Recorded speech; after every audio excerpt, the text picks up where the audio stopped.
Hello दोस्तों, welcome back. दोस्तों, हम यहाँ डिस्कस कर रहे हैं इस वीडियो में शशिकांत लक्ष्मण काले वर्सेस यूनियन ऑफ इंडिया। तो दोस्तों, इस केस में जैसा कि हमने अभी मतलब इंट्रोडक्शन में देखा कि सेक्शन 10C की कॉन्स्टिट्यूशनलिटी चैलेंज हुई है। इसमें सेक्शन 10C का मेन इसेंस यही है कि अगर पब्लिक सेक्टर कंपनी का कोई एम्प्लॉय वॉलंटरी रिटायरमेंट लेता है तो उसे जो लमसम पेमेंट रिसीव होगा वो अगर गवर्नमेंट चाहे ऑन द प्रीटेक्स्ट मतलब कि the consideration will be economic viability of such company, तो वो टैक्स फ्री हो सकती है। लेकिन ऐसा कोई प्रोविजन प्राइवेट सेक्टर एम्प्लॉय के लिए नहीं है। तो ये चैलेंज किया था इस केस में पिटिशनर्स ने आर्टिकल 32 के अंडर, और इसको डिस्क्रिमिनेटरी एलिज किया था। अब क्वेश्चन क्या है, और उसको उन्होंने बोला कि एक तो फर्स्ट आर्टिकल 14 को वायलेट करता है, या तो आप इसको अनकॉन्स्टिट्यूशनल कहिए, और वी अग्री कि the bias is towards holding the any provision constitutional rather than invalidating it. तो आप इसको कीजिए, इसको ब्रॉडन कर दीजिए to cover all the employees. तो ये दोनों चीज़ें इसमें डिस्कस हो रही हैं। तो दोस्तों, मतलब अगर आप खुद सोचिए, अगर पब्लिक सेक्टर एम्प्लॉयज़ को अगर डिफरेंट क्लास बना लिया जाए प्राइवेट सेक्टर एम्प्लॉयज़ से, तब तो ये चीज़ चल जाएगी, इंटेलिजिबल डिफरेंशिया हो जाएगा। बट अगर सपोज ऐसा नहीं हुआ तब ये गड़बड़ हो जाएगी। तो क्वेश्चन ये उठता है कि अगर इसको डिस्टिंक्ट क्लास बनाना है तो उसके लिए हम क्या क्या what can court take in its aid, तो जिसके लिए हम एक्सटेंसिंग एड्स टू इंटरप्रिटेशन में एक केस डिस्कस करना है। तो दोस्तों, इसमें कोर्ट ये पहली बात तो इसमें जैसे ऑब्वियसली गवर्नमेंट ये यूनियन ऑफ इंडिया ये कंटेंट करती है कि public sector employees are a distinct class. क्योंकि वो लोग, और ये दोस्तों ये 1990 का केस था, तो उस ज़माने में public sector use to be the most dominant sector in the economy. Although हम मिक्स्ड इकॉनमी कहते थे उस समय, but we were following that Avadi session जिसमें नेहरू जी ने कहा था कि the country will be governed on socialistic lines. तो पब्लिक सेक्टर हैड मतलब lot of share in the economy. तो डिस्टिंक्ट क्लास है। उसके अलावा एक और कंटेंशन आगे इसमें दी गई है कि पब्लिक सेक्टर में जो भी प्रॉफिट्स होते हैं वो पब्लिक एक्सचेकर के मतलब पब्लिक कॉफर में आ जाते हैं, और उससे पब्लिक का ही फ़ायदा होता है कंपेयर टू प्राइवेट सेक्टर में जो प्रॉफिट होते हैं। तो उससे प्राइवेट कॉफर्स, वो जो मैनेजमेंट है उनके जो चेयर बोर्ड ऑफ गवर्नर्स को फ़ायदा होता है। एक और बात ये कही गई है, बाकी तो आप पब्लिक सेक्टर के बारे में देख देंगे, पब्लिक सेक्टर में public interest is the foremost. जैसे आप देखेंगे तो BSNL वगैरह के नेटवर्क आपके नाथुला पास और जम्मू कश्मीर में भी अच्छे चलते हैं, बाकी ऑन दी अदर हैंड जो प्राइवेट सेक्टर से उनके उतना नहीं चलते हैं। उसके अलावा एक और बात यहाँ पे ये कही गई है, और ये is that weight with the court कि पब्लिक सेक्टर जो है उसकी one of the major reason of inefficiency is कि जो उसमें ऐसे एम्प्लॉयज़ आ जाते हैं जो कि वहाँ आने के बाद कॉम्प्लेसेंट हो जाते हैं। So they keep on taking salary but they don't contribute much. अब इनका कंटेंशन ये है कि अगर उसको रिट्रेंच किया जाए तो रिट्रेंच करने के साथ आपको बहुत सारी चीज़ें देनी पड़ती हैं, कुछ मंथ की सैलरी जो कि इंडस्ट्रियल डिस्प्यूट एक्ट वगैरह में है, और ये नीडलेस लिटिगेशन में फंस जाते हैं जो यूनिट है। तो इससे बढ़िया है कि आप वॉलंटरी रिटायरमेंट ले लीजिए, गोल्डन हैंडशेक हो जाएगा हमारी कंपनी आपके साथ, आप चल जाइए टाटा बाय बाय। तो this is the intention of it, और इससे पब्लिक सेक्टर की इनएफिशिएंसी बढ़ेगी। एक कंटेंशन और ये कहा गया कि पब्लिक सेक्टर एम्प्लॉयज़ को मतलब उनकी ऑब्वियसली फाइनेंशियल जो रेम्यूनरेशन उनको मिलता है वो कम होता है कंपेयर टू प्राइवेट सेक्टर। तो इसलिए ऑन द बेस में they are unequal in the very beginning only, तो उसमें फिर इक्वालिटी आप कहाँ से डिमांड कर रहे हो? तो they are a distinct class. तो और लेकिन इसमें अब जैसे मान लीजिए आपने वो आर्ग्यू कर दिया, बट द थिंग इज हमें court has to interpret the law. मतलब if the law is clear it has to go by the words of the statute. तो कोर्ट ये कहती है कि वी अग्री कि यहाँ पे थोड़ी एम्बिग्यूटी है कि आपने पब्लिक सेक्टर को कैसे किया, ये हमें कहाँ दिखेगा। तो इसके लिए will try to find out कि किस मिसचीफ को आप एवर कर रहे हो। तो before we get into that cases extensive aids to interpretation, हम कुछ केसेस देख लेते हैं अपने केसेस कोट करने के लिए। तो दोस्तों, एक ये कोर्ट था री द स्पेशल कोर्ट्स बिल। जब स्पेशल कोर्ट्स कॉन्स्टिट्यूट हुए कुछ ऑफेंसेस के लिए, तो कोर्ट ने माना था कि इक्वालिटी मतलब हम फॉर्मल इक्वालिटी की बात नहीं करते हैं, we talk about equality among equals. तो जो एक क्लास के मतलब you can differentiate as long as जो आपका नेक्सस हो, आपके डिफरेंशिएशन से अचीव हो रहा हो। ऐसा नहीं हो कि आप किसी को दूसरे क्लास में रखें और उससे जो आपने ये जो डिफरेंशिएशन किया और उसका जो नेक्सस था उस डिफरेंशिएशन से अचीव ही ना हो रहा हो।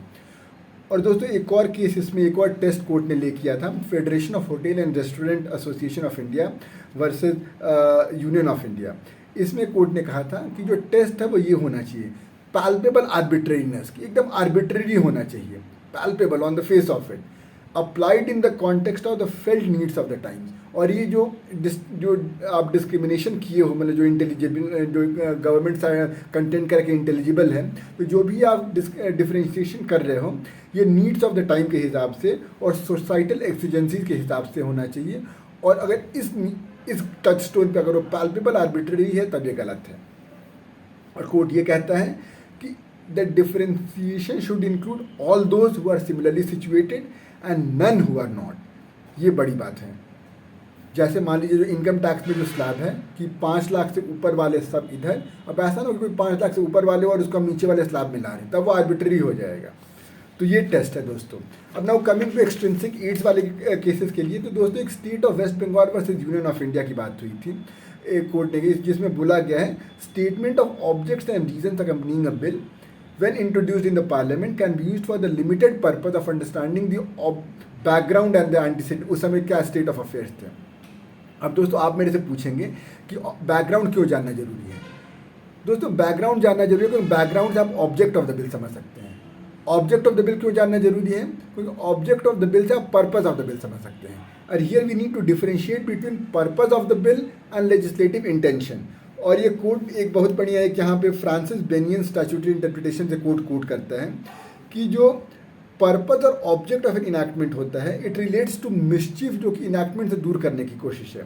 और लेजिस्लेटिव इंटेंशन जो होता है it refers to the legal meaning of the provisions.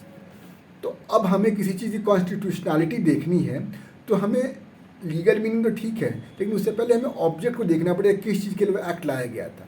और इसके लिए हम वो स्टेटमेंट ऑफ ऑब्जेक्ट देख सकते हैं जो पार्लियामेंट में जो इंट्रोड्यूस किया गया था, जो कि state of west Bengal versus union of India में बोला गया है। या इसी तरह Panni Lal Binjraj versus union of India में भी सिमिलर बातें कही गई हैं।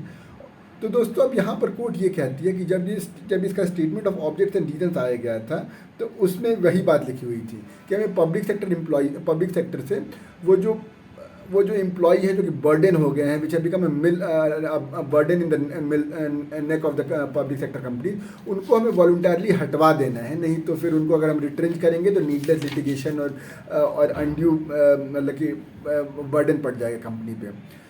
उसके अलावा एक और बात यहाँ पे, अब इसी एक हमने एक्सटेंसिव ये देखा स्टेटमेंट ऑफ ऑब्जेक्ट्स। अब दूसरा देखते हैं दोस्तों। तो दूसरी साइड ये कह रही है कि जो एक्सप्लेनेशन दिए गए थे जब बिल इंट्रोड्यूस हुआ था तो उसमें ये सेक्शन को वेलफेयर मेजर्स के अंडर लिखा गया था। अब वेलफेयर मेजर्स तो सिर्फ पब्लिक सेक्टर के लिए नहीं होना चाहिए, प्राइवेट सेक्टर एम्प्लॉयज़ के लिए भी होना चाहिए। तो कोर्ट कहता है कि ठीक है हम देखते हैं। तो कोर्ट फाइंड कि नोट्स ऑन क्लॉजेज में कोई ऐसा वेलफेयर मेजर्स टाइप का नहीं है।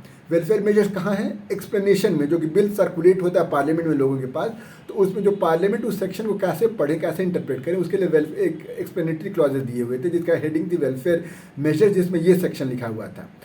उसी तरह एक सेक्शन 10B जब इंट्रोड्यूस हुआ था तो उसमें 10B के अंदर होता ये है कि आप पब्लिक सेक्टर कंपनीज के जो बॉन्ड खरीदेंगे तो उसमें जो इंटरेस्ट आएगा वो टैक्स फ्री होता है दोस्तों। तो अब ये बात ये आती है कि उसको वेलफेयर मेजर्स में नहीं लिखा गया था, उसको लिखा गया था कि इससे growth and investment of the public sector companies होंगी। अब कोर्ट का ये कहना था कि इससे भी तो वेलफेयर हो रहा है, इससे भी तो आपको टैक्स फ्री रिटर्न्स आ रहे हैं।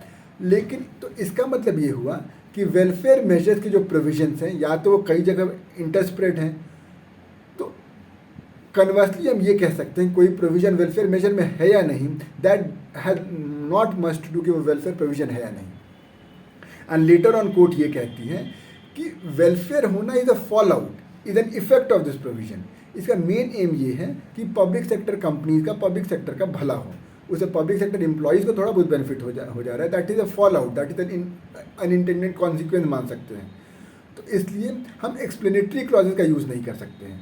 बाकी सब चीज़ें जो statement of objects and reasons और जो उस समय जो प्रेजेंट उस समय सिचुएशन थी जिसको दूर करने के लिए बिल लाया गया था, ये सब चीज़ें हम एक्सटेंसिव एड्स में देख सकते हैं।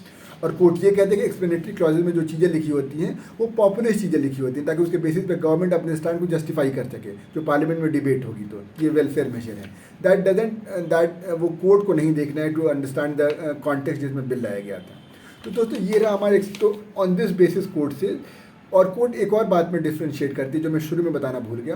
दोस्तों हमने एक केस पढ़ा था कॉन्स्टिट्यूशनल लॉ 2 में, RD Shetty versus international airport authority of India. तो जो गवर्नमेंट कंपनीज होती है उनको बहुत रेगुलेशन को फॉलो करना पड़ता है और इनफैक्ट उनको उनके अगेंस्ट रिट पिटीशन फाइल हो सकती है, क्योंकि प्राइवेट सेक्टर कंपनीज के अगेंस्ट नहीं हो सकती है।